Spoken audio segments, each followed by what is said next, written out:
నమస్తే welcome to our channel. Andhra Pradesh ముఖ్యమంత్రి నారా చంద్రబాబు నాయుడు గారు ఓ మీడియా సంస్థకి ఇచ్చినటువంటి ఇంటర్వ్యూలో కొన్ని కీలక అంశాలు చెప్పడం జరిగింది.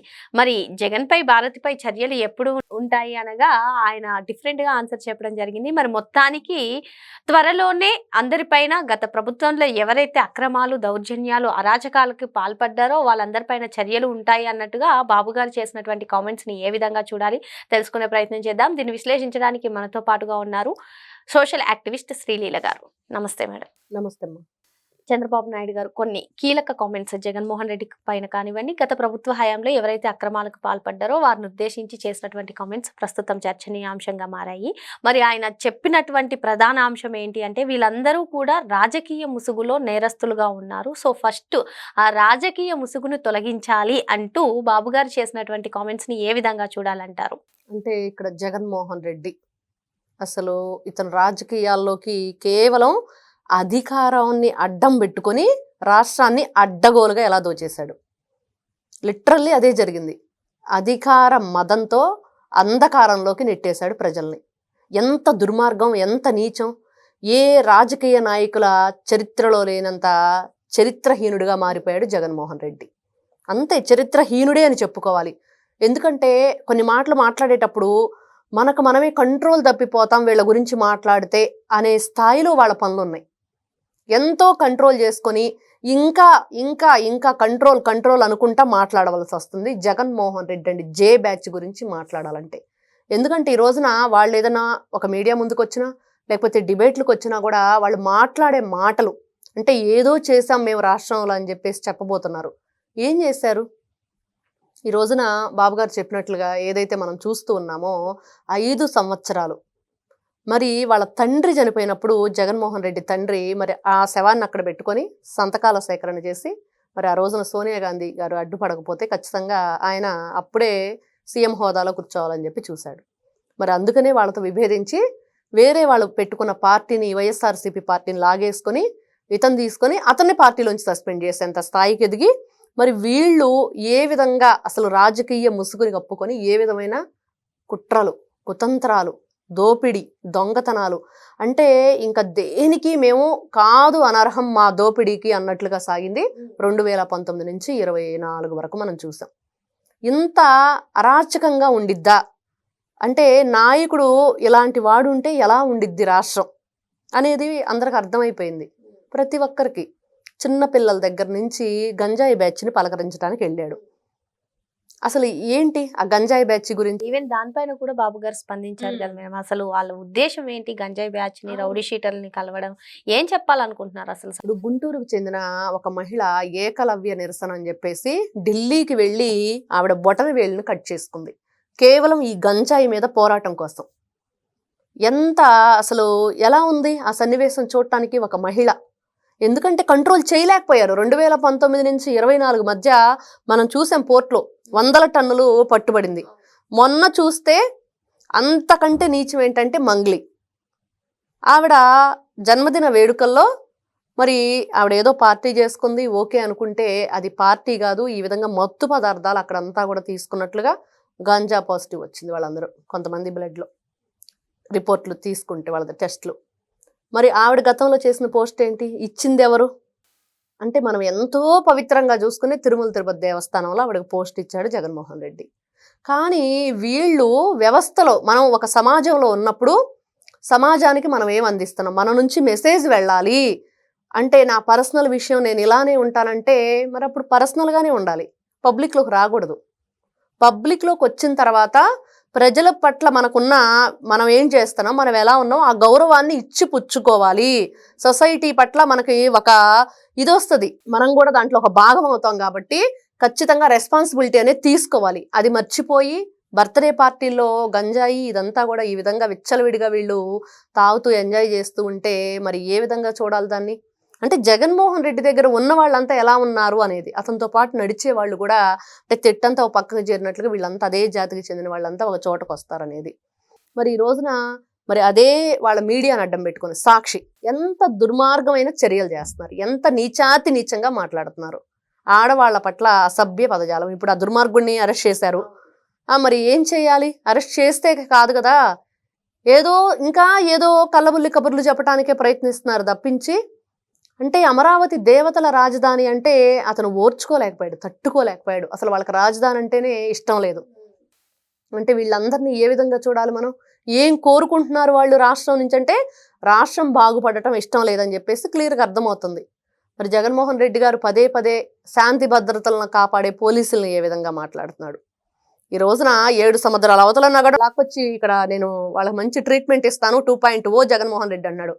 పోలీసులు అంటున్నారు ఖచ్చితంగా నిన్ను 7 వచ్చులు లెక్క పెట్టేదాకా మేము నిద్రవాం అంటున్నారు. పోలీసులు సత్తా ఏంటో చూపించాలి. నిన్న చూసాం పొదిలి పొగాకు రైతుల్ని పరామర్శకు అన్నాడు. ఆ పొగాకు బేళ్లు అసలు ఎవరిచ్చారు వాళ్ళకి? ఎంత కష్టపడితే అక్కడికి వచ్చింది ఆ పంట రైతు? ఆ పొగాకు ఇరవాలి, ఆకుని గుచ్చాలి, దండలు కడతారు, అవంతా ఎండాలి, దాన్ని మళ్ళా కూడా స్ప్రే చేసేసి వాటర్ అది వాళ్ళని బేళ్లుగా నీట్గా అమర్చుకొని దాన్ని దాంట్లో స్మోక్లో పెట్టేసి దానికి చాలా ప్రాసెస్ ఉంది.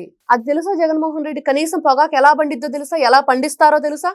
ఏ ప్రాంతం అనువైందో తెలుసా ఆయనకి? ఏ రోజైనా సరే ఒక రైతు లాగా ఆలోచిస్తే తెలుస్తుంది. ఈ రోజును చూస్తున్నాం 75 ఏళ్ల వయసులో నారా చంద్రబాబు నాయుడు గారు మొన్న చూస్తే ఏదో ఊర్లో మీటింగ్ పెడితే కోనసీమలో అంబేద్కర్ జిల్లాలో మరి ఆ పొలాల్లోకి వెళ్ళిపోయారు. నేను మీటింగ్ పెట్టి అక్కడ కూర్చుంటే మీ పొలం పనులు వదిలి నా దగ్గరకు రావటం ఎందుకని నేనే మీ దగ్గరకు వచ్చానని. మరి ఆవిడెవరో మనవడ కారు అడిగితే ఆయన ఉపాధి కోసం కారు కొని పెట్టమని చెప్పారు. ఇంకొక ఆవిడ నేను పొలం పనికి వచ్చి ఎండలో చేసుకోలేకపోతున్నాను, కాళ్ళ నొప్పులు వచ్చినాయి, మరి నేను ఏదైనా ఒక చిన్న బడ్డీ కొట్లా పెట్టిస్తే నేను ఉపాధి ఉండిద్ది అంటే ఉపాధి ఇచ్చేశారు. అది కూడా నాయకుడు అంటే ఎలా ఉండాలంటే జనాల ఇళ్లలో, వాళ్ళ గదుల్లో, వాళ్ళ మనసుల్లోకి వెళ్ళాలి, వాళ్ళకి ఏం కావాలో చెయ్యాలి. ఈ రోజున బాబు గారి విజన్ ఏంటి?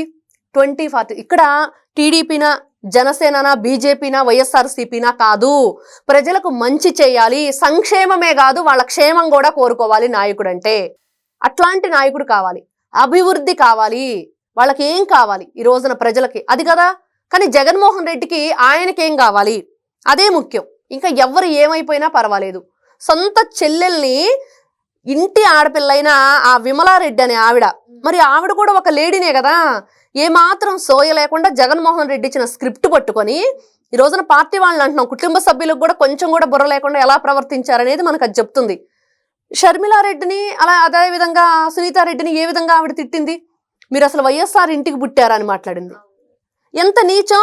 మరి అదే ఇంట్లో పుట్టిన ఆడపిల్లే విమలారెడ్డి కూడా, మర్చిపోయినట్లుంది. అది ఆవిడకు కూడా వర్తించిద్ది. మరి ఏంటి ఒక మాట అనేటప్పుడు మరి ఇంటి ఆడపిల్లలను మనం బయట వేసుకుంటున్నాం, మరి నువ్వు పెద్దరికానికి పోయి మరి నీ మేనల్లుడికి చెప్పుకోవాలి. ఒక పెద్దరికం అనేది నిలబడుతుంది. నువ్వు వచ్చి మీడియా ముందు ఆయన ఇచ్చిన స్క్రిప్ట్ మాట్లాడితే ఇట్లానే ఉంటుంది. ఈ రోజున వీళ్ళు చేసే రాజకీయాలు ఏదైతే బాబు గారు అన్నట్లుగా ఆ ముసుగుని తొలగించాలి. ప్రజలకి ఆ ముసుగు లోపల ఉన్నది రాక్షసుడు, నరరూప రాక్షసుడు అనేది మనం చూపించాలి.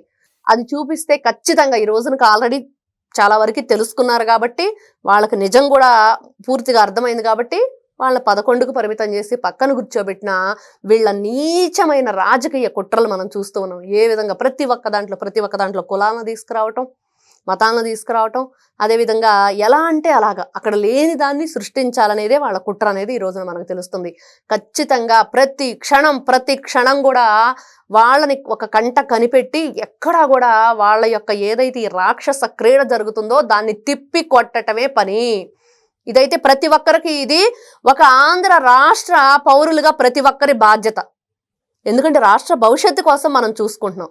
రాష్ట్రంలో మనకి అభివృద్ధి కావాలి. ఈ రోజున ఎంతమంది ఇళ్ళు వదిలేసి తల్లిదండ్రి ముసలివాళ్ళైనా కూడా మరి ఎక్కడికోకి వెళ్ళి ఫ్యామిలీ పెట్టుకుని అక్కడ ఉద్యోగాలు చేసుకుంటూ ఇబ్బంది పడుతూ ఉన్నారు. కానీ మన రాష్ట్రంలో మన కళ్ళెదురుగా మన పిల్లలు ఉండి ఉద్యోగాలు చేసుకుంటూ చక్కగా మంచి సంపాదనతోటి ఇటువైపు తల్లిదండ్రులను కూడా చూసుకుంటూ ఉంటే ఇంకేం కావాలి ఫ్యామిలీకి ఆనందం? ఈ రోజున అది కావాలనుకుంటే ఖచ్చితంగా ఇట్లాంటి వాళ్ళని తిప్పి కొట్టాలి. నేను చూసాం పొదిల్లో రాళ్ళు తీసుకుని పోలీసులు తలలు పగలగొట్టారు. ఆయన మాట్లాడతాడు అంబటి రాంబాబు, ఆయన ఏం చేయాలో అర్థం కావట్లేదు, ఎందుకు మాట్లాడుతున్నాడో తెలియదు. ఎక్కడో అది ఫర్నిచర్ షాప్ తగలబడిపోతే సాక్షి కార్యాలయం తగలబెట్టారని చెప్పేసి మాట్లాడుతున్నాడు. అక్కడ లేని దాన్ని ఈయన మీడియాలో చెప్పినప్పుడు ఈయన మీద కేసు ఫైల్ చేయాలి ఫస్ట్, లేని దాన్ని ఎందుకు మాట్లాడుతున్నాడు అని. అదేమంటే తోటాలు పేలుతాయి అని ఒక మాట మాట్లాడాడు. అసలు ఆ తోటాలు ఎందుకు పేలుతాయి? ఎవరిని ఉద్దేశించి అన్నాడు? తోటాలు ఎందుకు పేలుతాయి? ఇప్పుడు వీళ్ళు గనక మద్యం కోసం అని చెప్పేసి ఎవరికో గన్మ్యాన్లు ఇచ్చి వాళ్ళకి గన్ లైసెన్స్ ఇచ్చేశారు కదా, ఆ విధంగా ఎవరినైనా తయారు చేస్తున్నారా? ఏం కుట్ర చేస్తున్నాడు? ఎవరు స్క్రిప్ట్ ఇస్తే అసలు అంబటి రాంబాబు ఆ మాటలు మాట్లాడాడు, పోలీసులను మాట్లాడాడు, లోకేష్ గారిని మాట్లాడాడు, మహిళలను అంటున్నాడు.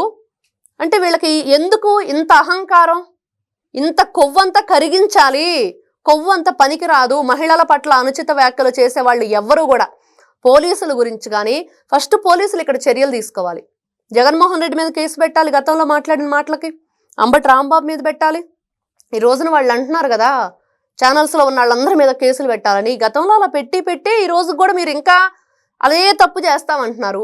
చేయండి, ఎంతమంది మీద చేస్తారు? మీరు తిరుగుబాటు చేస్తే ఎవరి కోసం చేస్తున్నారు? మీరు రాజకీయ లబ్ధి కోసం తిరుగుబాటు చేస్తున్నారు. అసలు ఆ రాజకీయ లబ్ధి అని ఆ రాజకీయ ముసుగులోంచి వీళ్ళని తొలగిస్తే అప్పుడు కదా తెలుస్తుంది వీళ్ళ బ్రతుకు బండారం ఏంటో బయట పెట్టాలి. ఖచ్చితంగా ఈ రోజున రాష్ట్ర పౌరుల బాధ్యత ఏంటి అంటే మన రాష్ట్రాన్ని, మన రాజధానిని, మన పోలవరాన్ని, మన పిల్లల భవిష్యత్తుని కాపాడుకోవాలి. అది మన చేతుల్లోనే ఉంది. ఎందుకంటే ఈ రోజున ఏదో వాళ్ళు వచ్చేసి ఓ 10 రూపాయలు డబ్బులు ఇచ్చి లేకపోతే ఒక 4 బిర్యానీ ప్యాకెట్లో మందు బాటిల్ ఇచ్చేసి రండి అని చెప్పేసి ఏదో ర్యాలీలు చేస్తే కుదరదు. మనకేం కావాలనేది మనం నిర్ణయించుకోవాలి. మన భవిష్యత్తు ముఖ్యం. భావితరాలకు మనం ఏమిస్తాం అనేది ముఖ్యం. ఈ రోజున పేదరికంలో ఉన్న వాళ్ళకి బంగారు కుటుంబం అని ఒక పేరు పెట్టారు. అసలు ఎంత అద్భుతంగా ఉంది అది. ఈ రోజున ఆ మొక్కలు నాటే కార్యక్రమం కానీ యోగాకు సంబంధించింది కానీ అసలు ఒక ముఖ్యమంత్రి మీరు నెలకి ఇదిగో ఇంత ఆయిలే వాడండి, ఇంత ఉప్పే వాడండి, మీ ఆరోగ్యాన్ని ఇలా రక్షించుకోండి అని ఆయన సజెషన్ చేస్తున్నారంటే ఎంత గొప్ప విషయం. అంటే ఇక్కడ సంక్షేమం, క్షేమం, అదేవిధంగా అభివృద్ధి, పిల్లలకి ఏం కావాలనేది ఈ రోజున తల్లికి వందనం మనం చూసుకుంటున్నాం. చూస్తే గతంలో జగన్మోహన్ రెడ్డి ఏ విధంగా నిమ్మల రామానాయుడు గారిని చాలా ఘోరాతి ఘోరంగా ట్రోల్ చేశారు. 15,000 అంటూ ఇచ్చాం. 15,000 మీలాగా టాయిలెట్లు క్లీనింగ్ అని ఇంకోటని చెప్పి జగన్మోహన్ రెడ్డి 2,000 కొట్టేశాడు. ఇస్తానన్నది ఎంత, ఇచ్చింది ఎంత, అది వాళ్ళ బ్రతుకు. కానీ కూటమి ప్రభుత్వం అలా చేయట్లేదు. పవన్ కళ్యాణ్ గారు కానీ, ఇక్కడ లోకేష్ గారు కానీ, లేకపోతే చంద్రబాబు నాయుడు గారు కానీ ఒకటే వీళ్ళ లక్ష్యం. అందుకే కూటమిగా ఏర్పడిందే ప్రజల కోసం, ప్రజల బాగు కోసం, ప్రజల అభివృద్ధి కోసం. వాళ్ళు ఏదైతే కోరుకుంటున్నారో 2047 విజన్ ఖచ్చితంగా అది నెరవేరు తీరుతుంది. ఒక సంకల్ప బలం అంటే ఎలా ఉండిద్ది, మంచి చేయాలంటే ప్రజలకి, అంటే లోక కళ్యాణం కోసం. ఇది మన ఇంట్లో ఏదో జగన్మోహన్ రెడ్డి లాగా దోచుకోవటం కాదు. లోక కళ్యాణం కోసం ఎవరైనా సరే ఒక మంచి పనికి కంకణం కట్టుకున్నారంటే అది జరిగి తీరుతుంది. ఇట్లాంటి రాక్షస మూక ఎన్ని రకాలుగా విఘ్నాలు కల్పించాలని చూసినా కూడా ఏవి కూడా వాళ్ళని ఏమీ చెయ్యలేవు. ఇది మాత్రం తథ్యం. ఓకే మేడం, మరో అంశంతో మళ్ళీ కలుద్దాం. Thank you madam.